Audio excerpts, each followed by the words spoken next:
مجھے یہ وراثت میں ملا ہے اپنے دادا سے۔ فارس کی آنکھیں بند تھیں، وہ کس قدر کوشش سے خود کو بیدار رکھے ہوئے تھا تاکہ وہ پریشان نہ ہو۔ اوہ، جنت کے لب گول ہوئے۔ تو تمہارے کسی اور فیملی ممبر کو نہیں ہے؟ میرا مطلب ہے تمہارے والد یا پھر… لمحے بھر کو رکی۔ تمہارے بھائی کو؟ اس عرصے میں پہلی بار جنت کمال نے اس کے بھائی کا ذکر کیا تھا۔ نہیں، صرف مجھے، کھانستے ہوئے جواب دیا۔ تمہیں کافی مشکل ہوتی ہوگی ایسے کھلی یا صاف ستھری فضا میں بھی ہر وقت الرٹ ہو کر رہنا۔ اس پر پھر سے غنودگی چھانے لگی، مگر وہ اس کے لیے بیدار ہونا چاہتا تھا۔ تم نے کھانا کھا لیا تھا؟ ہاں۔ وہ آٹو انجیکٹر پر لگے اسٹیکر کو کھرچ رہی تھی۔ ممی سے بات ہوئی تھی؟ ہاں، وہ ٹھیک ہے، جواب دے کر اس کی جانب دیکھا۔ پھر خاموشی، مزید خاموشی۔ فارس کی آنکھیں مکمل بند ہو چکی تھیں۔ وہ گھٹنوں پر ٹھوری ٹکائے اسے دیکھے گی۔ باہر بجلی چمکی تو کھڑکیوں کی طرف گردن موڑی۔ شیشوں پر بوندیں ابھرتی اور پھسلتی جا رہی تھیں۔ ہوائیں یکایک تیز ہوتی گئیں۔ روشنیوں میں نہایا ہوا شہر یکایک دھندلا ہوا تھا۔ ممی مجھے کب لینے آ رہی ہیں؟ مدھم سے بڑبڑاہٹ نما آواز سماعت سے ٹکرائی۔ جنت اپنی جگہ تھم گئی، مڑ کر حیرت سے فارس کو دیکھا، چونک کر گھٹنوں کے بل اوپر ہوئی۔ کیا کہہ رہے ہو؟ چہرے پر جھک کر پوچھا۔ ممی وہ حماد کو نہیں چھوڑ سکتی، اس لیے نہیں آتی۔ بند آنکھوں کے ساتھ وہ پھر بڑبڑایا۔ جنت کی دھڑکن تیز ہوگی، اس نے ہاتھ بڑھا کر اسے جگانا چاہا، پھر رک گئی۔ تم ایسا کیوں کہہ رہے ہو؟ اگر میں نہ گیا تو وہ مجھے مار دیں گے، وہ کہہ رہا تھا۔ کون؟ اعظم شیرازی۔ جنت کا دل رکا، سانسیں تھم گئی۔ وہ خواب دیکھ رہا تھا، یقیناً کسی غیر حقیقی سچویشن میں پھنس گیا تھا۔ اس کے علاوہ وہ اور کچھ نہیں سوچ سکتی تھی، کچھ نہیں کہہ سکتی تھی۔ وہ مجھے مار دیں گے۔ اس کی پیشانی پر پسینے کے قطرے نمودار ہوئے۔ جنت نے بے ساختہ اس کے ہاتھ کو اپنے ہاتھوں میں لے لیا۔ وہ مجھے مار دیں گے، فارس، نرمی سے پکارا۔ وہ مجھے مار دیں گے، فارس، وہ مجھے… جنت نے اسے کندھوں سے پکڑ کر جھنجھوڑا۔ آنکھیں کھل کی، حواس کچھ بیدار ہوئے۔ وہ نیم پا آنکھوں سے اس کی شکل دیکھ کر روحان سا ہوا۔ جنت پلیز مجھے سونے دو، پلیز۔ جنت نے ہاتھ ہٹا لیے، خود بھی پیچھے ہٹ گئی۔ قالین پر دو زانوں بیٹھی وہ اسے دیکھ رہی تھی، اور تب تک اسے دیکھتی رہی جب تک کہ وہ پوری طرح سے سو نہیں گیا۔ حماد، اعظم شیرازی۔ وہ اٹھ کر واش روم میں گئی، ٹھنڈے پانی کے چھپاکے چہرے پر مارے، واش بیسن پر ہاتھ جمائے۔ وہ کتنی ہی دیر تک کھڑی رہی۔ اس کی دھڑکن معمول سے ہٹ کر تھی۔ آئینے میں خود کو دیکھا تو عقب میں باتھ ٹب پر رکھے کپڑوں پر نگاہ پڑی۔ جینز، شرٹ، سویٹر، کوٹ، اور سبھی بھیگے ہوئے تھے۔ اس نے اٹھا کر دیکھا، اتنی شدید بارش میں آخر وہ کہاں گیا تھا؟ پھر اس نے کوٹ کی جیبیں ٹٹولیں تو ایک کی چین ہاتھ میں آ گئی۔ اس کا ایک سرا ٹوٹا ہوا تھا، 3 چابیاں جڑی ہوئی تھیں۔ سیاہ رنگ کا ایک موبائل فون تھا، مہنگا مگر 3-4 سالہ قدیم ماڈل۔ اسکرین پر کریک تھے۔ اس نے وہ چیزیں جیسی تھیں ویسی رکھ دیں۔ گہری سانس لے کر ایک بار پھر اس کے پاس آ کر کھڑی ہوگی۔ نیند کی حالت میں اس کا دانا ہاتھ گردن تک آیا تھا۔ جلد پر جس جگہ ریشز تھے شاید وہاں خارش ہو رہی تھی۔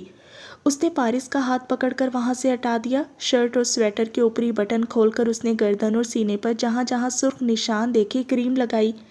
ایک بار پھر اسے بہت فکر مندی سے دیکھا۔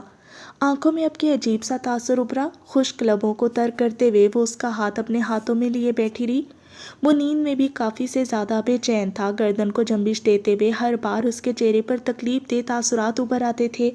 پیشانی پسینے سے تربتر ہو جاتی اور سانسیں غیر ہموار ہونے لگتی تھیں۔ وہ ساری رات جنت نے پریشانی کے عالم میں اس کے پاس قالین پر بیٹھ کر آنکھوں میں گزار دی۔ صبح کی نماز کے بعد جب اس کی حرارت کچھ کم ہوئی اور وہ نیند میں بھی کچھ پرسکون ہوا تو اس کی جان میں جان آ گئی۔ تکیہ اور کمفرٹر اٹھا کر وہ اس کے برابر میں نیچے قالین پر سوئی تو پھر دوپہر کے 2:30 بجے ہی آنکھ کھلی۔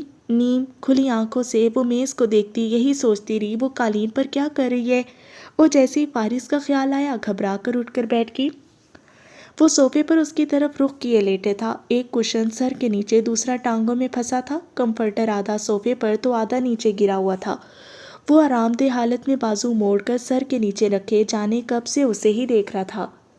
اس کے احساسات سے، جذبات سے، آنکھوں کے تاثر اور تاثرات کی حقیقتوں سے مکمل بے خبر، وہ گھٹنوں کے بل اوپر ہوئی، ہوائیاں اڑی ہوئی تھیں۔ تم ٹھیک ہو؟ انداز ایسا تھا جیسے اگر اس نے نہ کہا تو وہ وہیں فوت ہو جائے گی۔ خاموشی۔ فارس گھبرا کر آنکھوں کے سامنے ہاتھ ہلایا، پھر اس کی پیشانی پر اپنا ٹھنڈا ہاتھ رکھا۔ حرارت تو بالکل بھی نہیں تھی۔ اب ٹھیک ہوں، اس نے کہا، آواز بھاری، غمگین اور بے انتہا گہری تھی۔ جنت نے بے اختیار سکھ بھری سانس دی، پھر اسے خشمگین نگاہوں سے گھورا۔ تم نے مجھے بتایا نہیں کل رات تمہاری بلیوں کے ساتھ میٹنگ تھی؟ فارس کے لبوں پر تبسم بکھر گیا، آنکھوں کی نمی کچھ اور بڑھ گئی۔ تم کیا کرتی؟ تمہارے ساتھ جاتی اور کیا، جل کر بولی۔ باخدا اس نے بلیوں سے قطع تعلق کر لیا تھا، مگر شوہر نامدار کو ہر دوسرے تیسرے ہفتے پھر بھی الرجی ہو جاتی تھی۔ فائدہ بلیوں سے دور رہنے کا۔ وہ قالین پر تھی اور صوفے پر کونی ٹکائے انتہائی سنجیدگی اور کچھ برہمی سے اسے دیکھ رہی تھی۔ فارس نے ہاتھ بڑھا کر اس کے گال پر پھسلتی لٹ کو کان کے پیچھے کر دیا۔ تم کیسی ہو؟ مجھے کیا ہونے؟ شاہ نے بے نیازی سے کہا۔ کافی پریشان تھی تم؟ نہیں، بالکل بھی نہیں، مجھے تو صرف آنٹی کی فکر ہو رہی ہے جنہیں تم جیسا لاپرواہ اور نالائق بیٹا ملا ہے۔ یہی نالائق شیرازی انٹرپرائز کا CEO ہے۔ وہ اٹھ کر بیٹھ گیا، نگاہیں سینٹر ٹیبل پر رکھی اپنی ادویات پر پڑی تو ایک دم سے اپنی غلطی کا احساس ہوا۔ اینٹی ڈپریسنٹ اور سلیپنگ پلز سامنے ہی رکھے تھے۔ تم رات کہاں گئے تھے؟ وہ پوچھ رہی تھی۔ شاپنگ مال، اس کے علاوہ کہیں نہیں، مختصراً کہہ کر کہیں اور دیکھنے لگا۔ وہ چند لمحوں تک منتظر رہی، شاید وہ کچھ کہے گا، مگر ہاں، مجھے کیوں بتاؤ گے تم؟ جنت کو غصہ آ گیا۔ میں تمہاری لائف پارٹنر تھوڑی ہوں جس سے تم اپنے غم یا راز شیئر کرو گے۔ وہ پاؤں پٹکتی ہوئی وہاں سے چلی گئی۔ فارس نے سر اٹھا کر اسے جاتا دیکھا، نگاہیں بھٹکتی ہوئی فرش پر آ ٹھہری۔ وقت گزر گیا تھا، زخم بھر گئے تھے، درد پھر بھی اٹھ رہا تھا، سر سے، بازو سے، پیٹ کے داہنے حصے سے بھی، ہاتھ بھی زخمی تھے، روح بھی مجروح تھی۔ وہ اسے کیا بتائے اور وہ اسے کیا دکھائے؟ گہری سانس لے کر اینٹی ڈپریسنٹ اور سلیپنگ پلز جیب میں رکھتا واش روم چلا گیا۔ فریش ہو کر باہر آیا تو وہ ڈائننگ ٹیبل پر کھانا لگا چکی تھی۔ ناشتے کا وقت تو ویسے بھی گزر چکا تھا۔ وہ کرسی کھینچ کر اس کے سامنے بیٹھ گیا۔ کھانے کے دوران مکمل خاموشی رہی، نہ وہ اسے دیکھ رہا تھا اور نہ وہ کوئی بات کر رہی تھی، البتہ گاہے بگاہے ایک نظر اس پر ضرور ڈال لیتی۔ کھانے کے بعد چائے بنا کر وہ لاؤنج میں آ کے ایک کپ اس کے آگے رکھا اور اپنا کپ ہاتھوں میں لیے دوسرے صوفے پر بیٹھ گئی۔ وہ بے مقصد چینل بدل رہا تھا، معمول کے برعکس بہت خاموش تھا۔ چائے ٹھنڈی ہو جائے گی، اس نے کہا تو ٹرے قریب کرتے ہوئے اس نے پانی کا گلاس اٹھا لیا، اپنی ٹیبلٹس منہ میں رکھتے ہوئے پانی پیا۔ اسے فارس کی خاموشی پر غصہ آنے لگا۔ اس کے ہر معاملے پر نظر رکھ کر وہ اپنے سبھی معاملات سے اسے بے خبر رکھے ہوئے تھا، اور یہ نہیں کہ کوئی بات شیئر کر لے۔ سوچ کر تب چڑھی، سر اٹھا کر اسے دیکھا۔ کل رات تم مجھ سے باتیں کرتے رہے، ایک لمحے کا توقف کر کے اضافہ کیا، نیند میں۔ فارس کو اچھو لگا، کھانستے ہوئے اس کی طرف دیکھا۔ میں باتیں کرتا رہا؟ آنکھوں میں بے یقینی اتر آئی۔ جنت نے اس بات میں سر ہلایا۔ تم سے؟ حیرت۔ ہاں، نیند میں؟ صدمہ۔ بالکل۔ وہ اندر تک سن ہوا، لیکن پھر یہ سوچ کر کہ جنت اس طرح کی باتیں صرف تنگ کرنے کے لیے کر سکتی ہے تو کچھ پرسکون ہو گیا۔ نائس ٹرائی، لیکن مجھے نیند میں باتیں کرنے کی عادت نہیں ہے۔ اپنا کپ اٹھا کر مسکرایا، وہ بھی مسکرائی۔ ہاں جانتی ہوں، لیکن کل رات تم نے باتیں کی، خود سے بولتے رہے۔ وہ مذاق میں لے رہی تھی، مگر فارس کے تاثرات میں یکایک سنجیدگی اتر آئی۔ ایسا نہیں ہو سکتا، وہ قطعی لہجے میں بولا۔ ہو چکا ہے، وہ مزے میں تھی۔ کیا بات کی میں نے؟ اب کہ وہ اس کی آنکھوں میں اضطراب دیکھ سکتی تھی۔ لو، تم تو ابھی مان ہی نہیں رہے تھے۔ وہ ہنسی۔ جنت، میں مذاق کے موڈ میں نہیں ہوں، وہ سنجیدہ تھا۔ میں بھی بہت سیریس ہو کر بات کر رہی ہوں۔ وہ چائے میں چینی ڈال کر چمچ ہلانے لگی۔ میں نے کیا کہا؟ کچھ ایسا جو پہلے کبھی نہیں کہا، وہ اس کی کیفیت سے محسوس ہو رہی تھی۔ فارس نے گھور کر اسے دیکھا۔ میں بھلا تمہیں کیوں بتاؤں؟ جواباً اس نے اور زیادہ گھورا۔ تو پھر کسے بتاؤ گی؟ ڈاکٹر بخاری کو، اور کسے؟ ڈونٹ یو ڈیئر، اس نے کپ رکھ دیا۔ جنت کے چہرے پر کئی طرح کے مسرت بھرے رنگ بکھرے۔ اتنے دنوں سے وہ اسے تنگ کر رہا تھا، بالآخر آج وہ اسے جذب کرنے میں کامیاب ہو ہی گئی۔ مجھے ڈاکٹر بخاری نے کہا تھا اگر میں تمہارے بیہیویئر میں کسی بھی طرح کا بدلاؤ دیکھوں یا کسی بھی میڈیسن کے استعمال کے بعد کچھ بھی تبدیلی محسوس کروں تو انہیں ضرور آگاہ کروں۔ میں تھکا ہوا تھا، مجھے الرجی بھی ہوئی، اگر دواؤں کے زیر اثر کچھ کہہ بھی دیا تو کیا ہو گیا؟ کچھ بھی نہیں ہوا۔ کیا میں نے کوئی اعتراض کیا؟ وہ مزے سے چائے کے گھونٹ لے رہی تھی۔ جنت، وہ اچھا خاصا چڑ گیا۔ جو بھی بات ہوگی ڈاکٹر بخاری سے ہوگی، اس نے ہاتھ اٹھا کر اعلان کیا۔ تم جانتی ہو وہ ممی سے رابطے میں رہتے ہیں۔ وہ صحیح معنوں میں اسے پریشان نظر آیا تھا۔ نہیں، میں بالکل نہیں جانتی۔ وہ اسے تنگ کر کے بہت خوشی محسوس کری تھی۔ وہ اپنی جگہ سے اٹھ کھڑا ہوا۔ میرے لیے یہ بہت سیریس بات ہے، پلیز۔ وہ از حد سنجیدہ تھا۔ تم ڈر کیوں رہے ہو؟ میں ڈر نہیں رہا، وہ کچھ کہتے کہتے رکا۔ تمہیں مجھے جگانا چاہیے تھا، نہ کہ اس طرح مجھے سنتی رہتی، اس نے جھڑک دیا۔ جگایا تو تھا، تم نے مجھے ڈانٹ دیا آگے سے۔ وہ آنکھوں میں اضطراب لیے کھڑا رہ گیا۔ اور اگر سن بھی لیا تو کیا ہو گیا؟ اس نے لہجے میں نرمی سمو کر معصومیت سے پلکیں جھپکائیں۔ فارس کے لب بھنج کے آنکھوں میں ناراضگی اتر آئی۔ پیشانی پر ڈھیر سارے بل لیے وہ لاؤنج سے چلا گیا۔ چائے تو پی لو۔ وہ اٹھ کر تیزی سے اس کے پیچھے آئی، مگر کوئی بھی جواب دیے بغیر اس نے بیڈ روم کا دروازہ غصے سے بند کر دیا تھا۔ جنت اپنی جگہ کھڑی رہ گئی تھی۔ فارس وجدان اس سے ناراض ہو چکا تھا۔ پیکنگ کے دوران اس کے آگے پیچھے پھرتے ہوئے اس نے بات کرنے کی کوشش کی تو اس نے کوئی جواب نہیں دیا۔ تیاری کرتے ہوئے بارہا مخاطب کر رہی تھی، مگر وہ تو ایسا ہو گیا جیسے کچھ سن ہی نہ رہا ہو۔ کھانے کی میز پر بھی تحاق خاموشی تھی۔ اب وہ وہی خڑوس، مغرور اور بد مزاج فارس تھا، پرانے والا۔ جنت حیران تھی، آخر اسے ہوا کیا تھا؟ ایسی کون سی بات تھی جو اسے بری لگی تھی؟ اچھا ٹھیک ہے، کسی کو کچھ نہیں بتاؤں گی۔ خاصی سوچ بچار کے بعد ذرا سا احساس ہوا تو کہہ دیا۔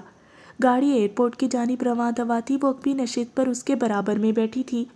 پورے پاکستان کو بتاؤ میری بلا سے، ایک شان اور تمکنت سے براجمان وہ کروفرڈ سے کہہ کر باہر دیکھنے لگا۔ جنت حیران ہوئی، واقعی؟ پھر کندھے اٹھا کر اس نے بھی رخ بدل لیا۔ لندن کے ہیتھرو ایئرپورٹ پر عدیل احمد نظر آیا تو چھوٹتے ہی پوچھ لیا، مسٹر عدیل، کیا آپ کسی ایسے انسان کو جانتے ہیں جو نیند میں باتیں کرتا ہو؟ سوری، عدیل کو جنت کمال کی بات خاک سمجھ میں نہ آئی۔ مطلب جو نیند میں باتیں کرے، میں ایک کو جانتی ہوں۔ ہاتھ سے اپنی طرف اشارہ کیا، یوں جیسے بڑے اعزاز کی بات ہو۔ فارس نے غصہ دباتے ہوئے جنت کو بازو سے پکڑ کر دائیں طرف کھڑا کیا۔ باز آ جاؤ تم۔ نہیں، باز آسمان پر ہی ٹھیک ہے، اسے نیچے مت بلاؤ تم۔ وہ بڑے مزے میں تھی۔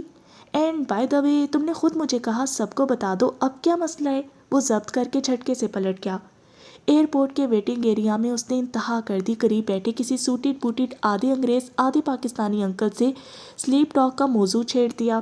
وہ بتا رہے تھے کہ کیسے ان کے عزیز نیند میں چلا کرتے تھے اور کیسے وہ ایک بار گھر سے باہر نکل گئے تھے اور وہ بہت حیران و پریشان ہو رہی تھی۔ کیا واقعی انکل ایسا ہی ہوتا ہے؟ او میرے اللہ، اچھا پھر کیا ہوا تھا؟ وہ سیٹ آرام پر کونی ٹکائے، ہاتھ کو پیشانی اور آنکھوں پر رکھ کے ضبط کے کڑے مراحل سے گزر رہا تھا۔ انکل صاحب سے گفتگو ختم ہوئی تو محترمہ کو بھوک لگی۔ بیگ سے چپس کا پیکٹ نکالا، فارس کو آفر کی تو وہ اچھا خاصا جلا بھنا بیٹھا تھا، رسپانس تک نہ دیا۔ وہ کندھے اٹھا کر رخ بدل گئی۔ چپس کے چند پیکٹ، چاکلیٹس، بسکٹ نکال لیے۔ وہ مزے سے کھا رہی تھی تو سامنے بینچ پر بیٹھے بچے اس پر سنجیدگی سے نظر جمائے ہوئے تھے۔ بیگ تھا یا کوئی جادوئی تھیلا، چیزیں ختم ہی نہیں ہو رہی تھیں۔ اسی دوران ایک ننھی سی بچی نظروں میں آ کے، اس کے پیروں میں پھولوں جیسے جوتے تھے۔ جب وہ قدم اٹھاتی تو سرخ روشنی سی بکھرتی تھی۔ ہم بھی ایسے جوتے لیں گے، فارس کی جانب جھک کر کہا۔ وہ موبائل پر کچھ لکھ رہا تھا، سر اٹھا کر دیکھا، پھر دیکھتا ہی رہا۔ بچی نے نیا چلنا سیکھا تھا، فراک میں تو کوئی کھلتا ہوا پھول ہی لگ رہا تھا۔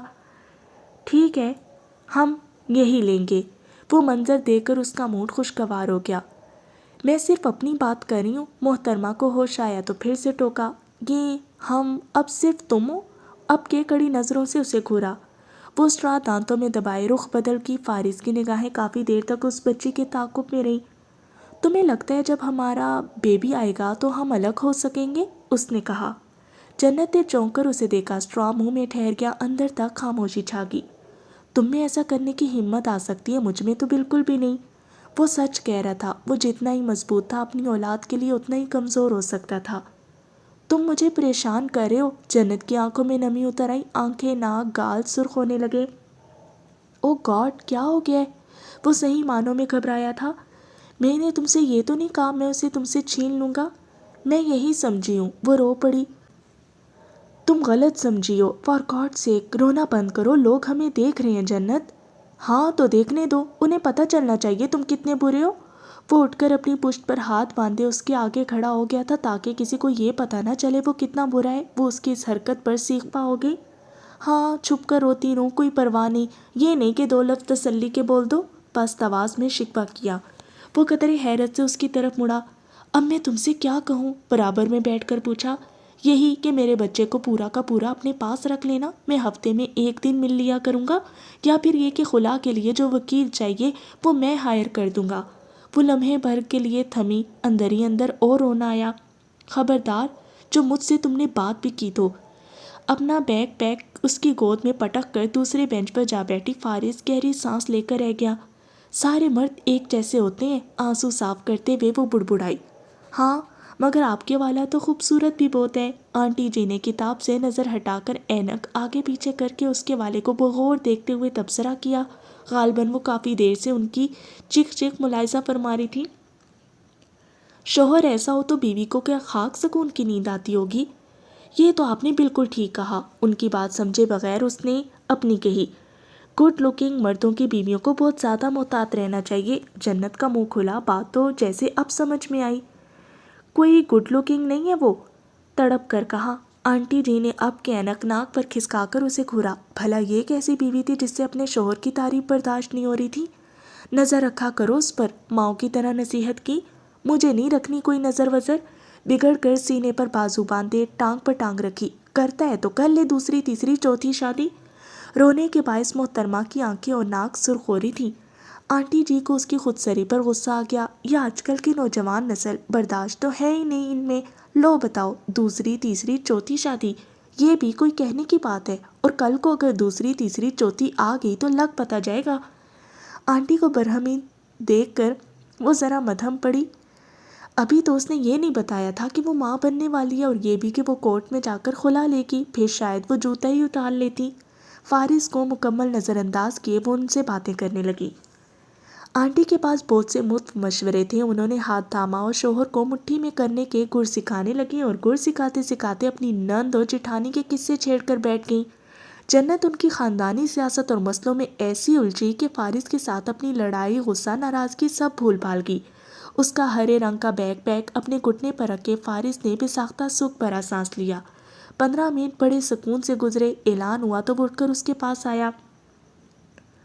میرا تو 4th منتھ چل رہا ہے۔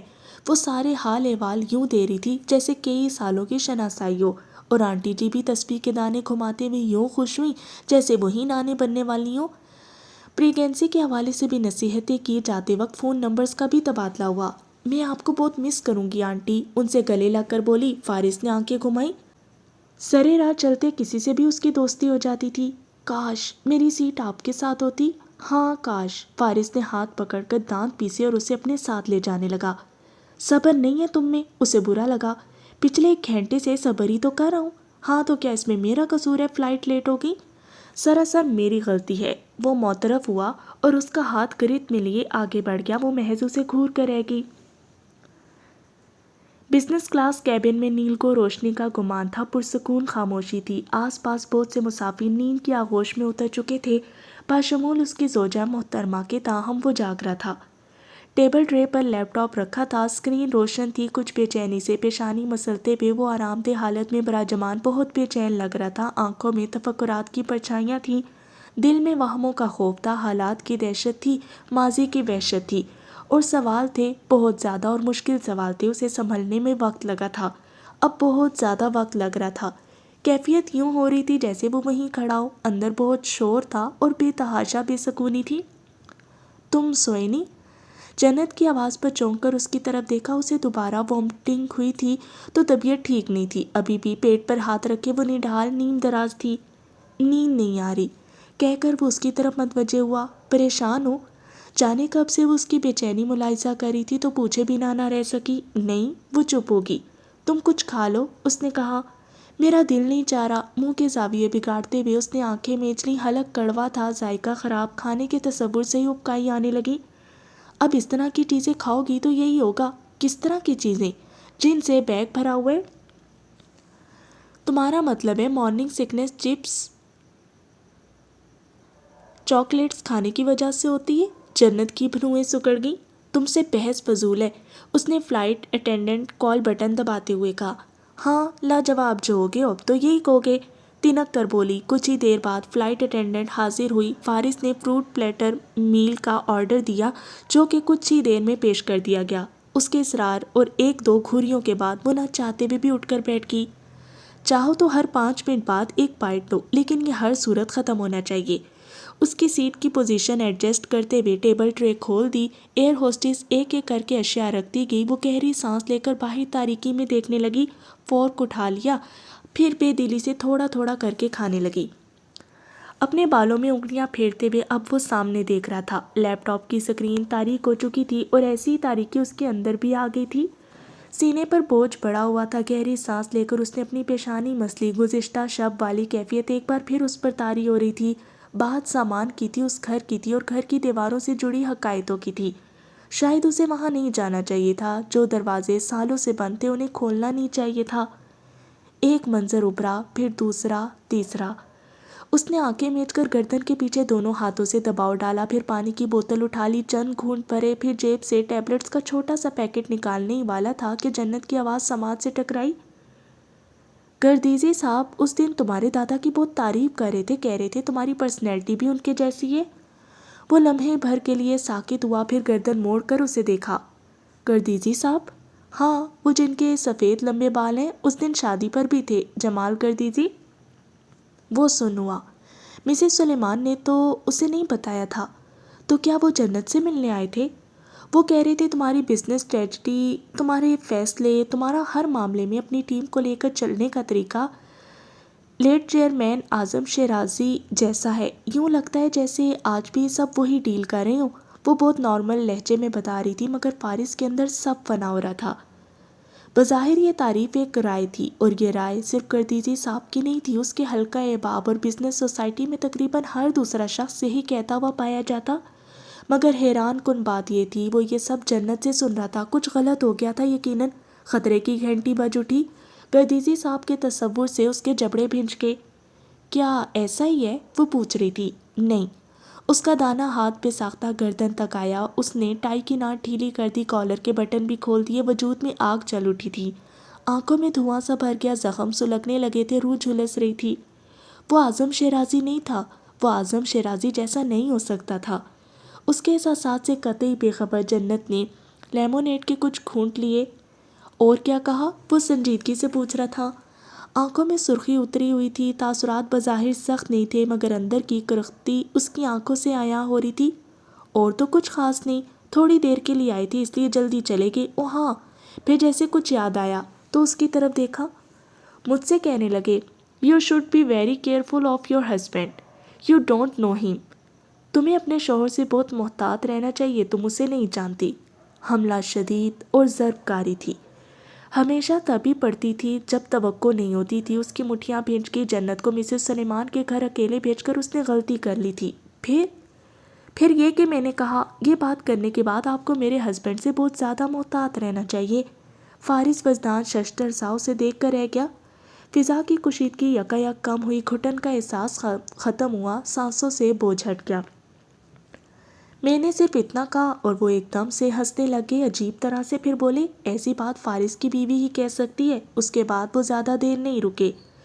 سیب کی کاش منہ میں ڈالتے ہوئے سر اٹھایا اور رک گئی۔ فارس اسے دیکھ رہا تھا، بلکہ جھپکائے بغیر وہ اسے دیکھ رہا تھا۔ جنت کمال کے لیے اس کے تاثرات قطعی سمجھ سے باہر ہو گئے۔ اس کی ہیزل آنکھیں دھندلی مبہم ہو گئی، اس کی ہر حقائق پھر سے اندھیرا ہو گئی، مکمل سناٹا ہو گئی۔ تم نے گردیزی صاحب سے کہا وہ مجھ سے محتاط رہیں؟ اس نے جیسے تصدیق چاہی تھی۔ ہاں، کیا نہیں کہنا چاہیے تھا؟ وہ پزل ہوئی۔ وہ اگلے چند لمحوں تک کچھ کہہ نہ سکا۔ وہ اسے حیران کر رہی تھی، بہت زیادہ حیران کر رہی تھی۔ اور جو بات وہ کر رہے تھے، دانستہ رک گیا۔ کون سی بات؟ بھنوئی سکیڑ کر فارس کو گھورا۔ پہیلیوں میں باتیں کیوں کرتا تھا وہ؟ انہوں نے تم سے کہا you should be very careful of your husband.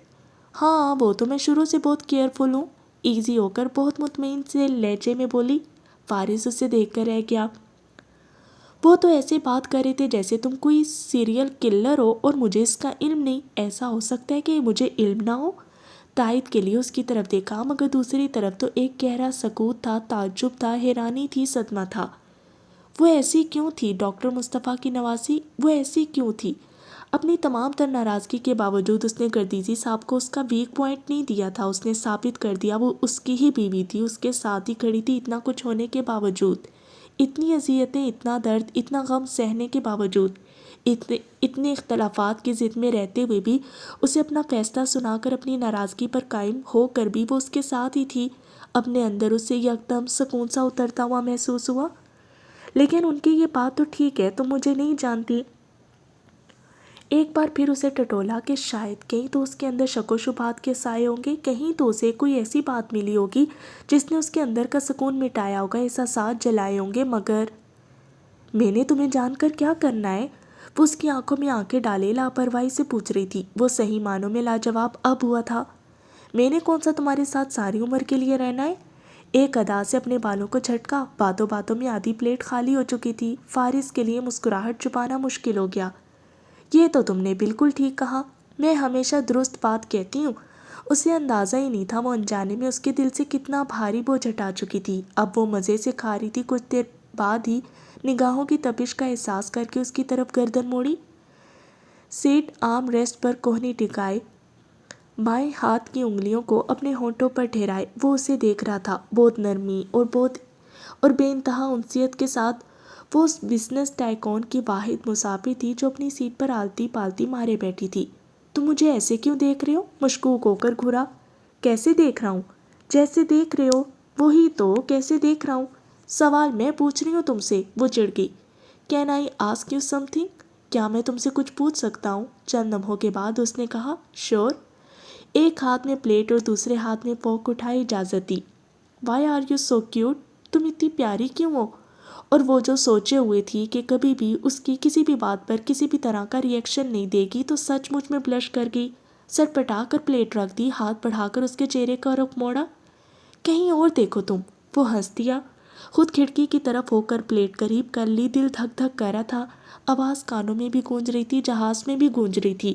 اسے لگا یہ دھک دھک فارس بھی سن رہے، مسافر بھی سن رہے۔